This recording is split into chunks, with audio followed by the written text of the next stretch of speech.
Hey, hey, hey, everybody. Today I have for you podcast number 43. Today's podcast is titled To Have or To Me.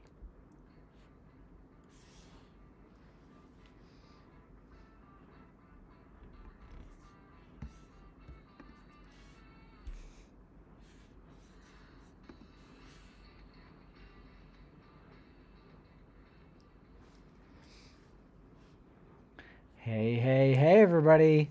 Welcome to this week's edition of your weekly Limitless Life Network podcast. I'm Dr. Pete Lombardi, and sitting next to me is the beautiful Sandy Lombardi, joining us again, back by popular demand, of course. Yes, and this is where we flesh out the limitations that are preventing you from reaching your goals and living the life that you deserve. So, we also want to take a moment to thank you for taking time out of your day to tune in and listen to what we have brought to you today. The content that you are consuming here, we greatly appreciate your time that you're investing. So we look at that as an investment of something very valuable, which is your time. And so if you want to share this, if you find it valuable and you want to share it with a friend, by all means do so. Don't forget to click the subscribe button if you're new to the podcast, because then you will be alerted when we upload a new one.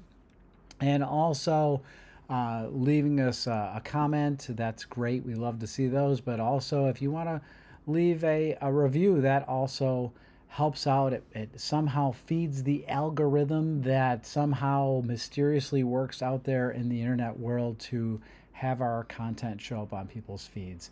And so we just want to get more eyeballs and more people listening in to something we think is very positive and uplifting and hopefully brings more value to people's lives. So here we go.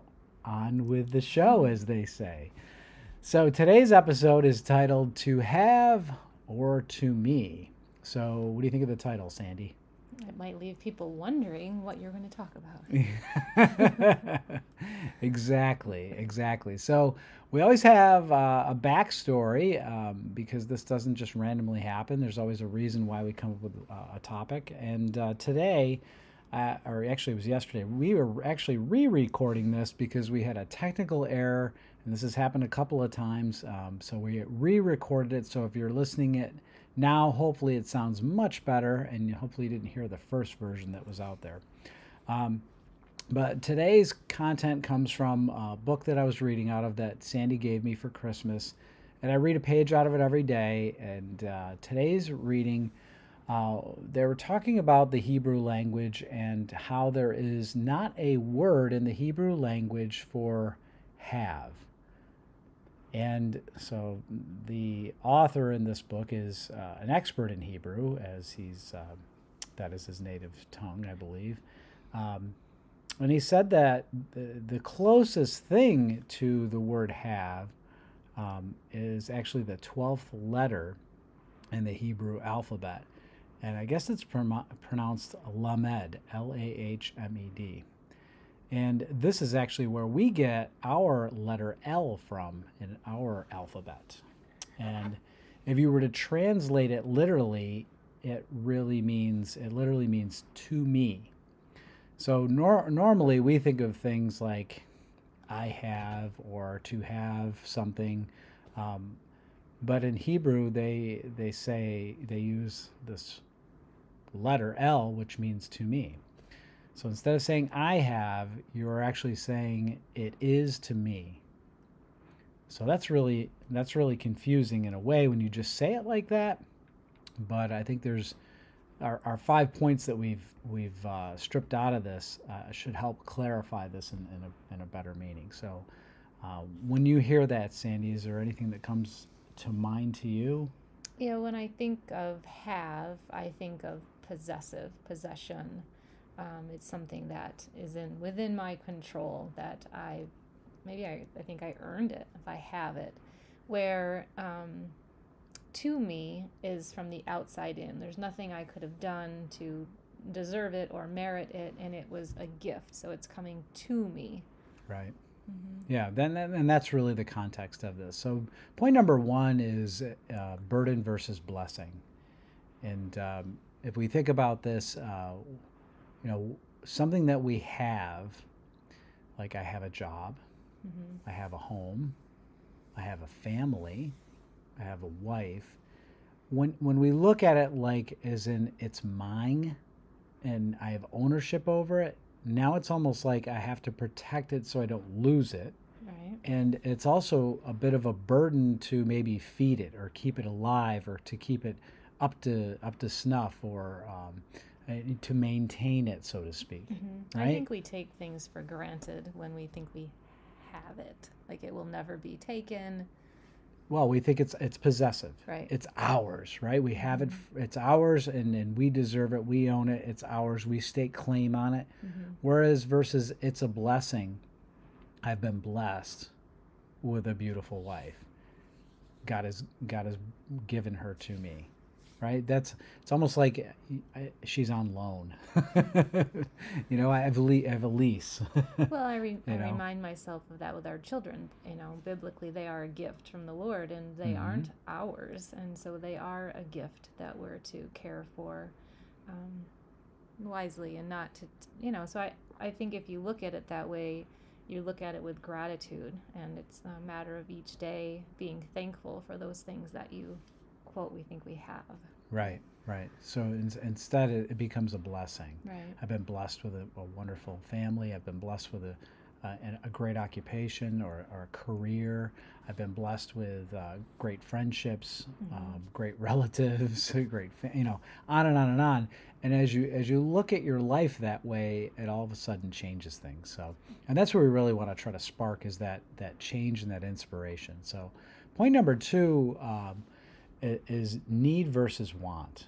And this kind of came out of this whole thing as well, because raising our kids, whenever they've looked into asking for something, little kids tend to ask for things because, for whatever reasons, right? And I remember when I was a kid, we would always get the Sears and Roebuck catalog would come in the mail, and I would love to get the new one because I'd want to see what's the latest things out there. And you'd start flipping through the pages, and I always looked for the page where they had the go-karts.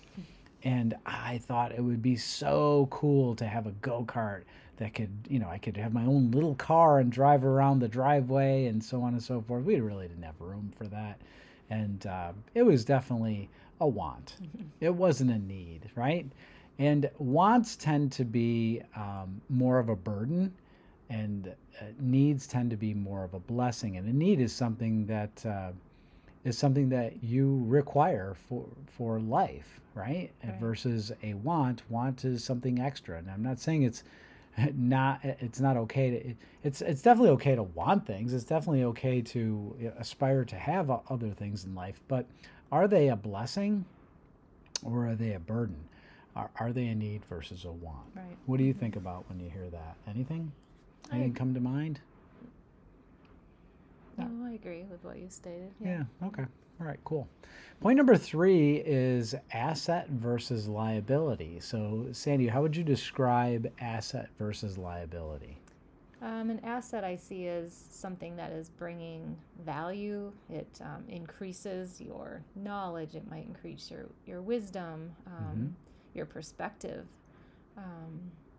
Where a liability is a detractor, right? It's something that takes out of your energy. It, if we're thinking financially, it is restrictive. It's not an asset, something that's growing, right? Yeah, that's great. Those are great examples that you gave there. I referenced in the previous podcast that we deleted. I referenced a financial guy that I've followed, Robert Kiyosaki, and he describes an asset as something that puts money into your pocket, and a liability as something that takes money out of your pocket. And that's just in the money world or in the financial world.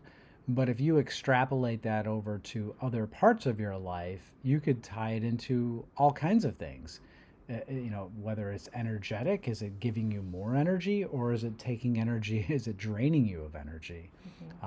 It can be in relationships. I know you brought that up on the last podcast. Right. To me, assets are often people and Yeah. circles of influence. That's more important to me than I'm thinking of the financial side. It's more of the relational side, and that's a Hmm. huge asset. But it could also be a liability. There can be groups of people or a person that, in a sense, is a liability because they are only drawing energy out of you and not putting into you. Sure, sure. Yeah, that's wonderful. Okay, point number four is shifting gears a little bit, and that is the point of joyful giving. And we've always heard the phrase or the saying, it's better to give than to receive, right? Mm-hmm. And so, why is that? Why is it always better to give than to receive? And it all comes down to, I guess, your intentions behind your giving, your motive behind your giving. If you're giving with strings attached, stipulations, or if you're giving on the other side of the coin, giving from abundance, with no expectations, no strings attached. As a matter of fact, it's joyful giving, like hilarious giving, Mm-hmm. giving in such a way that you just feel like you want to just bless the socks off of somebody. Mm-hmm. You know, that that is what we're getting at here, and that is it is to me, right? It is to me, and that's really what God does to us. God wants to bless us, Mm-hmm. and and I think that's important because then we can be a blessing to others. And he God's not asking us to give everything away, but he is definitely hoping that we model that giving.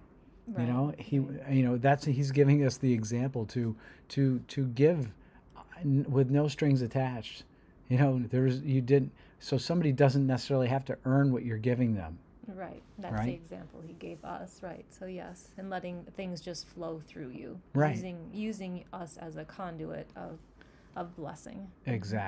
Exactly. So that's point number four is joyful giving, and in turn, what ends up happening is you end up being blessed in the process. Mm-hmm. So And not with the kind of twisted perspective that what you give out is coming back. It's a blessing to you because other people are being blessed. It's yeah. absolutely, Mm-hmm. that is just it. It's in the moment, or whether it's later on, you don't know when it's going to hit you, but usually it's right in that moment. You just feel so good about it, Right. right? Mm-hmm. So that is just a great place to be. And then point number five is this: that nothing comes from me, receiving everything as a blessing from God.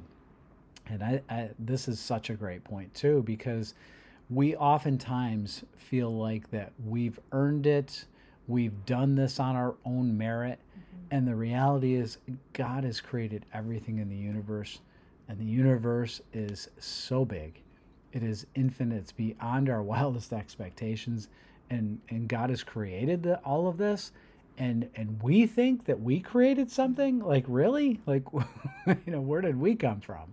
And the bottom line is that in order to bless, you also have to receive, and oftentimes we struggle to receive because and when we do that, we're robbing people of blessing us, but we struggle to receive because we think we need to earn it, Mm-hmm. right? And that's the epitome of grace, is that you didn't earn it.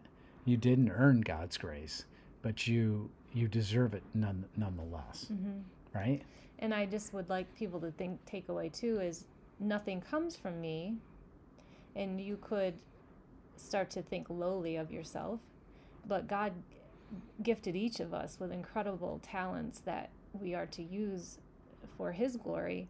And so tap into what he's given you and then bless others with it. Oh yeah, that's great.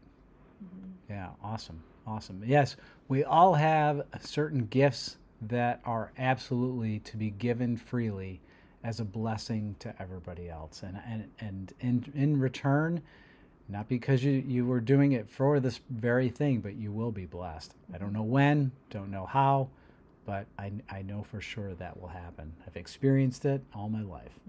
Mm-hmm. For sure. Well, that's all we have for this week's edition of your weekly Limitless Life Network podcast.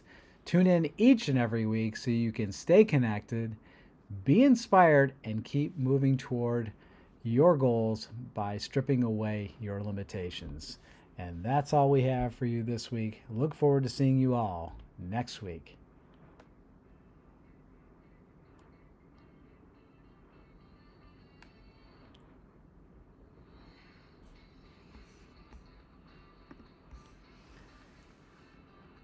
There's still